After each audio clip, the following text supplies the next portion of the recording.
get to the questions back here? Yeah, we have a situation where a claimant is telling me, well, I worked on, and they start naming numbers of the tube and all this other stuff, and I say, whoa. You know, you're giving me too much information and stuff. And then you go in with the NIOSH interview and say, well, we can't tell you, but he worked with this, and this, and we know it's classified. And then they still don't put it in the DOE reconstruction. You get over to Department of Labor. You tell Department of Labor, okay, you know, there's classified stuff here that's not addressed in this DOE reconstruction, and we're still stuck with, you know, nowhere to go to. You know, so can we go directly to you and say, this person needs to talk to you or write a letter, an affidavit, can you verify, you know? Certainly, that's one way to go, but don't put too much information in the right. In the letter. But also, there's a possibility that there is a classified report that's related to what you said, right. But that wouldn't be open, and it's been looked at, and it wouldn't, you know, so there could be. And we got into this business of developing a security plan because we had some hiccups in the program with documents that were generated that shouldn't have been generated, and then it was an extremely long delay for the information to be redacted and made available for a final decision. And so we're trying to keep things moving, to make decisions come quickly, but all the information available is needed. And so we started this process of making sure, and then there was training for board staff, for their contractors, for NIOSH, for Department of Labor on these various things to keep, you know, us from having these problems. So Department of Labor has people that are Q clearance too? Labor has very few. They do not too many. Typically, they'll send them. Yeah, and I think in the past, what's happened, DOE would kind of refer the person to us and say, hey, this person says that in a general sense they want to talk about something or other at a particular facility, and then we'd either bring them in to talk about it, or typically have them write a statement in a secure area, and then we'd review and redact or make sure that they're. And typically, a lot of times, because this stuff is just because it's old does not mean it's not still an issue. But many times, there's no issue with what they've said, or we'll say, well, if you're just not as specific here, and we can typically, quote unquote, fix it without really any impact to what they're trying to get across. Again, and then we'll provide that cleared statement to DOL, so they don't actually have to. Because they don't want classified information really in the file either. They want to get it all out before it gets into the formal decision-making process. You can ask them. I mean, I don't want to speak for them, but that's typically been all. But see, that's the issue that we have, though. Whenever we have people that say, I worked with something and we know it's classified, Corey, because usually we just find out that's already declassified. But then the NIOSH goes through construction, didn't address it, and then they go ahead and send it over to Department of Labor. And they were saying, well, this person, did work with us, but we can't tell you what it is, but it's classified. And they say, well, sorry. That's it. I've got experience with my dad, okay? I'm not having any experience with any of my clients in the last 5 years, technically. But we had to formally request to the DOL a classified hearing. And they set it up through, we're at Upbridge, so they set it up through ORAU, which would be the NIOSH contractor, okay? And my dad actually went and met face-to-face with, it was actually an industrial hygienist, but I'm assuming he got in touch with your group, and then he wrote a non-classified report. Right. Well, it's not always our group that does we might set it up with someone on site, and they, we usually facilitate, but we might not. Yeah, we might not be the actual reviewer. A lot of times, the site will have a person. You have to formally request it through the DOL or NIOSH. Okay, you're going to have to formally request a classified interview. Again, I don't want to say always, but I cannot remember a time. It is typically through DOL or NIOSH that we'll refer these cases. Say, hey, can you help us out? We got a situation. So I hesitate to say without talking to labor or NIOSH. I think it's through them that you probably should go to us. I mean, we're always willing to help, but I think through that formal process is probably the best way to get it to us. Because they're the ones actually getting the interview or getting the information or whatever it is. But I think that's one of the benefits of the workshop today is that, and tomorrow, Friday, to share information. And I think what we hearing is that if you feel that you need a classified hearing, let it bubble up so it can be addressed. But I think it's what the I think you got to request it, okay? They're not going to offer it. So I think that's what he was I saying. think so too. That's what I was thinking. I don't know if you can respond to that, but in response to Donna's question, would that be something she could come to NIOSH with and just say, I have somebody that's requesting a classified interview, and we somehow work with the Department of Energy? As I understand it, with the dose reconstruction, there is always, and I don't know what they say to the claimants during the dose reconstruction interview process, but it should be made clear that there is the option for a classified if they're concerned about anything they might say. And most certainly, if anyone affirmatively says, as a worker, for example, I'm not comfortable, I have information, I know it's been done on a number of occasions, I have information, but I'm not sure I can say it, then they will, because the normal people that would interview them aren't necessarily cleared either, but they would set that up. It takes more time, and it has to be done in the right place and so on, but they would set that up. So you would make that request? But it's an option for any dose reconstruction case where the claimant feels that they have information that might be classified. And I would suggest that either one of the telephone interviews, either the initial interview or the exit interview, after the draft dose reconstruction report.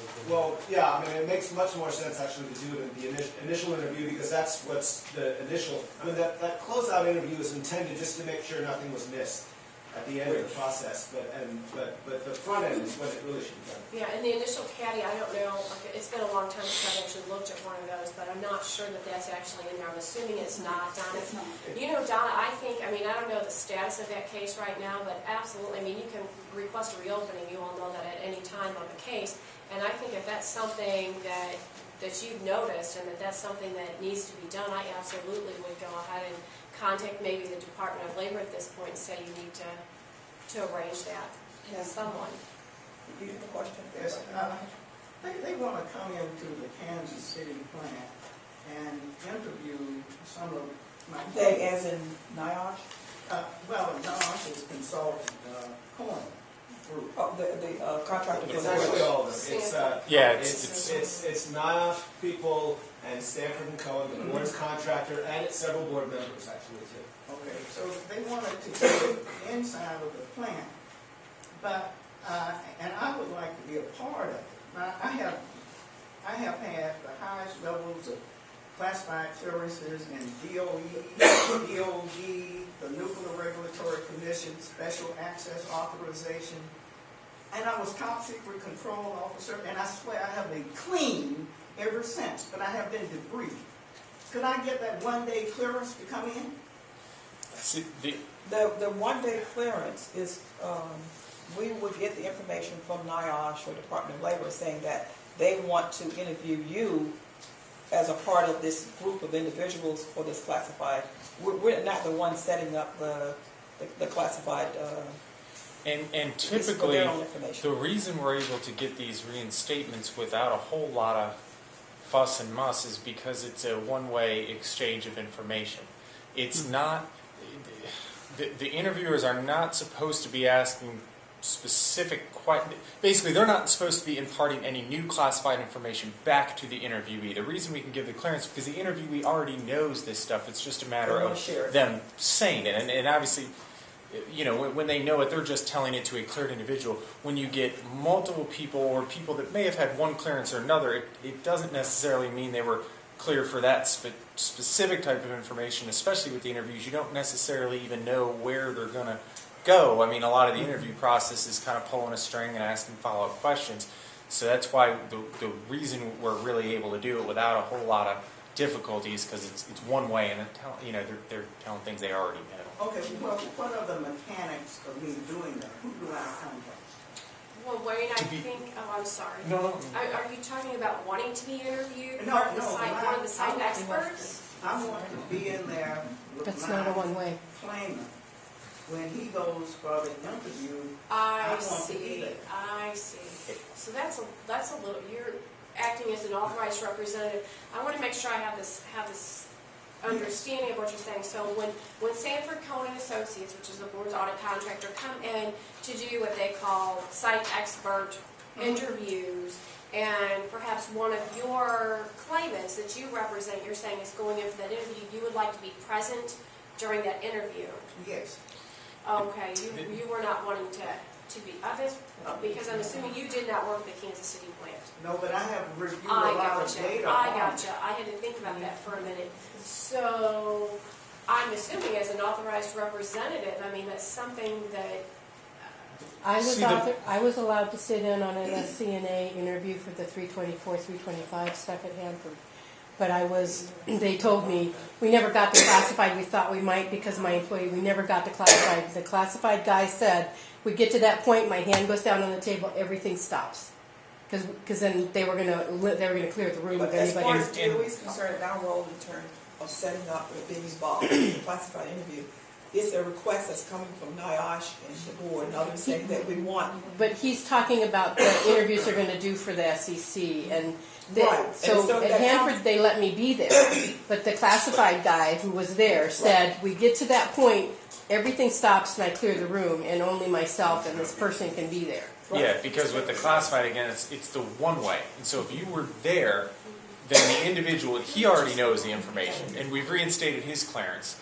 And he's telling information that he already knows to the interviewer. If you're there, that's what makes it not the one-way exchange of information. And you're potentially getting classified information that you did not know previously, and that's where you really get into need And to the know organization and is program going to make the issues and- request in terms of saying that we want to request a classified interview with these individuals for this reason. So it would have to be a reason in terms of your role, but that's not for us. It comes to us for review. We don't decide who's going to come. It comes to us saying that we want you to conduct a classified, have a space and the right classifiers there or declassifiers there for such discussion. But your involvement is a decision for someone else. How do I do? Who do I call? we can actually, let me get back to you on that way, because I think perhaps I can actually talk with folks at NIOSH or with SCNA to see what That would not be for SCNA to. It's not SCNA to to opine on at all. No, that would be Is it Stu Stu? Hennefeld to speak with.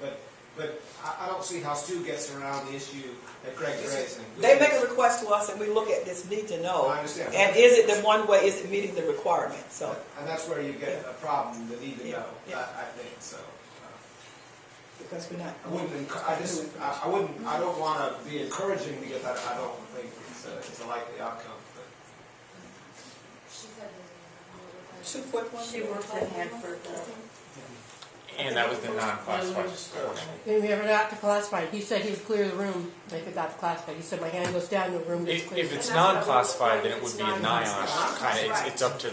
Yeah, I could be there until it got classified because. I'm thinking if it's non-classified, projects outside of this. I mean, the classification guy was there because we weren't sure where everybody's going to track. So.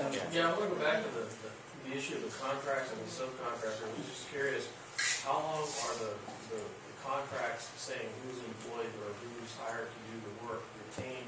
And also record storage issues have come up with contractors changing, because like Atlanta, we had Johnson Controls doing all the maintenance work, and then they switched over to KBR Shaw Atlanta, but there was never a transfer of employee record as far as for employment verification. There were a lot of records that were not handled correctly, from what I understand, and they were left in a warehouse and they weren't taken care of. This is separate from the medical records issue. And the other issue is like with the contracts themselves, because I know of individuals that work there in the 40s and 50s that would fall under 43 to 75 SEC. And they say, I work there, and I worked in these areas. But they go back and look, and they say, well, we don't have any record of you working there.